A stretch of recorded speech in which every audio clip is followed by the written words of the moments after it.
जहाँ गरीब बस्तियाँ हैं वहाँ हर चौराहे पे ठेका मिलेगा आपको। तो इनकी सियासत है कि इन लोगों को नशे में ही रखो, ये अपने इतिहास को जान ना सके। पहले रामास्वामी नायकर ने कहा था कि जिस कौम के लोग अपना इतिहास नहीं जानते वो कौम कभी तरक्की नहीं करती। अकाली दल को पूरी तरह बीजेपी के लोग, आरएसएस के लोग, कांग्रेस के लोग बदनाम कर दिए। तो इसलिए अब की जो समझौता है ये बहुत महत्वपूर्ण समझौता है, लेकिन अब कांग्रेस भी खत्म हो गई है। अब बीजेपी की सरकार है और बीजेपी तो कतई भी भारत के मूल निवासियों का काम कभी भी नहीं कर सकते ये लोग, ये गारंटी है मेरी। ना किसी को लैपटॉप दिया, ना किसी को नौकरी दी, ना किसी को रोजगार दिया, पढ़े लिखे नौजवान बच्चों को कोई कारोबार नहीं दिया।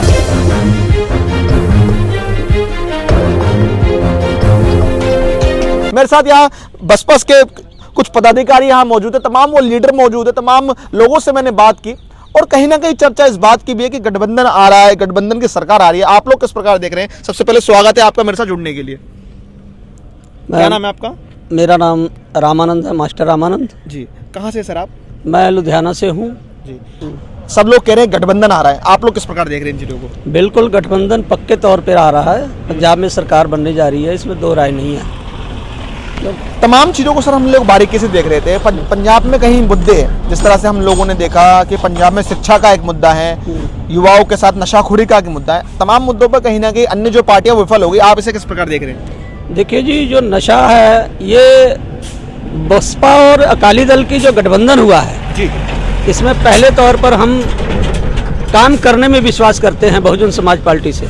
मैं बहुजन समाज पार्टी जिला इंचार्ज हूँ और काम करने में विश्वास करते हैं, क्योंकि बहन जी ने कभी भी किसी को लारा में नहीं रखा जी। उत्तर प्रदेश में 4 बार सरकार बनी और 4 बार ही उन्होंने किसी को आटा दाल चावल का लारा नहीं दिया। जैसे कांग्रेस सरकार ने मोबाइल का और चीज़ों का लारा दिया, लेकिन एक भी उन्होंने लारे का जवाब सही तरीके से कोई चीज़ दिया नहीं। ना किसी को फ़ोन दिया, ना किसी को लैपटॉप दिया, ना किसी को नौकरी दी, ना किसी को रोजगार दिया, पढ़े लिखे नौजवान बच्चों को कोई कारोबार नहीं दिया। ये लारा हम नहीं करते। हमने यूपी में करके दिखाया है जो वहाँ 572 स्कूल खोले, 25 डिग्री कॉलेज खोले और बहन जी ने जो वहाँ लोगों को 3-3 एकड़ की जमीन लोगों को जो 7-7 रजिस्ट्रियाँ करके दी, जो कि पंजाब में अब तक नहीं हुआ कभी। और सबसे ज्यादा कांग्रेस ने राज किया यहाँ पर। और कांग्रेस के शासन में जब भी यहाँ सामलाट में बैठे हुए लोगों को देखा जाता है और हम देखते हैं तो वो कहते हैं हमें रजिस्ट्रियाँ नहीं मिल रही हैं। कभी कांग्रेस के पास दौड़ते हैं, कभी किसी के पास दौड़ते हैं। तो इन चीजों को लेकर आज जो हमारा ये, क्योंकि श्रोमणी अकाली दल पंथक पार्टी है, पंजाब की सिखों की पार्टी है और सिखों के लिए काम करती है, लेकिन इसे बदनाम किया गया और किसके द्वारा किया गया ये सारी दुनिया जानती है। क्योंकि अभी 96 के बाद हमारा इनका संबंध टूटा था। 25 साल हम अलग रहे हैं एक दूसरे से, लेकिन 96 में हमने लोकसभा के इलेक्शन में जो 13 लोकसभा की सीटों में से 11 जीतकर हम हासिल किए थे, 3 बसपा 8 अकाली। तो इसी तरह इस सोच पर अब की बार फिर हमने समझौता किया, क्योंकि अकाली दल को पूरी तरह बीजेपी के लोग, आरएसएस के लोग, कांग्रेस के लोग बदनाम कर दिए।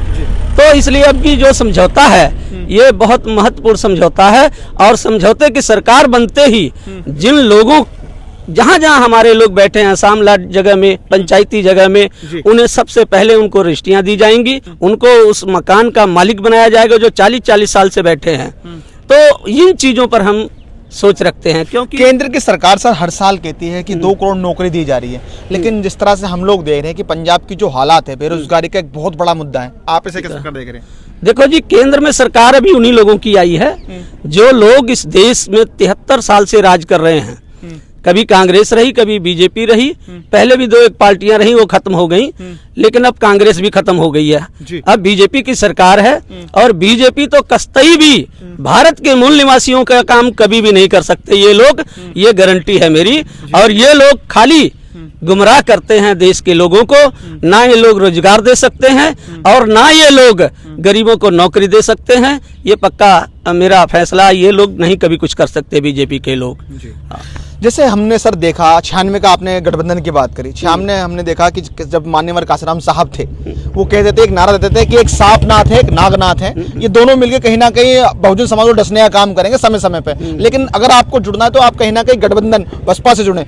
उन मुद्दों को अगर हम उन चीज़ों को भी मान लें सर, लेकिन हमने काफ़ी पिछले 10-20 साल से देखा राजनीति में महिला सुरक्षा में बहुत ज़्यादा पंजाब आ गया होगा, जो क्राइम है वो लगातार बढ़ रहा है। कहीं ना कहीं जो पुरानी पार्टी है वो विफल हो गई, अकाली और गठबंधन जब आएगा तो कुछ नया हो सकता है, कुछ नए भविष्य की काम। बिल्कुल बिल्कुल, जब बहुजन समाज पार्टी और श्रोमणी अकाली दल की सरकार होगी तो इसमें नया ही होगा और सम्मान मिलेगा, लड़कियों को भी, औरतों को भी और बच्चों को भी सम्मान पूरी तरह दिया जाएगा, इसमें दो राय नहीं है। नशाखोरी की तरफ युवा डाल दिया गया पंजाब का, क्योंकि अभी मैं लुधियाने से आ रहा था, लुधियाना में मैंने देखा हर 500 मीटर पे एक ठेका है, तो ये भी तो एक विडंबना है। कहीं ना कहीं जो सत्ता है, अभी सत्ता में कांग्रेस है, तो कांग्रेस को तो इस बात को सोचना चाहिए, युवाओं को शिक्षा देनी चाहिए, रोजगार देना चाहिए, आप क्यों ठेके दे रहे हैं? सर मैं एक बात आपको कहना चाहूँगा, जैसे जहाँ बड़े लोग रहते हैं, मॉडल टाउन का एरिया लगा लो और 32 सेक्टर लगा लो, वहाँ आसपास में जल्दी ठेके नहीं दिखते। जहाँ गरीब बस्तियाँ हैं वहाँ हर चौराहे पे ठेका मिलेगा आपको। तो ये लोग तो इनकी सियासत है कि इन लोगों को नशे में ही रखो, ये अपने इतिहास को जान ना सके। पैरिया रामास्वामी नाइकर ने कहा था कि जिस कौम के लोग अपना इतिहास नहीं जानते वो कौम कभी तरक्की नहीं करती। ये सच्चाई है, इसमें दो राय नहीं है। तो इस चीज को खत्म करने के लिए जब तक सत्ता में बहन कुमारी मायावती जी नहीं आएंगी, कुछ बनने वाला नहीं है इस देश का। सर आपसे अंतिम सवाल, मौजूदा सरकार कांग्रेस है, सीएम चन्नी जी बहुजनों के चेहरा बताए जाते हैं और कहते हैं कि बहुजनों की बड़ी सिपाही है। इस सरकार को 10 में से कितने अंक दे रहे हैं आप? इस सरकार को मैं 10 में से 0 कहता हूं, और इसका मतलब भी है कि कभी जगजीवन राम बाबू थे कांग्रेस में, कांग्रेस पूरी तरह देश में खत्म हो चुकी थी। तो अगर आपको पसंद आया हो तो इसे लाइक करें, कमेंट करें, शेयर करें और हाँ, हमारे चैनल को सब्सक्राइब करना ना भूलें, ताकि देश विदेश से जुड़ी खबरें आप मिस ना करें, क्योंकि कोरोना काल में 2 गज दूरी, मास्क है जरूरी। नमस्कार।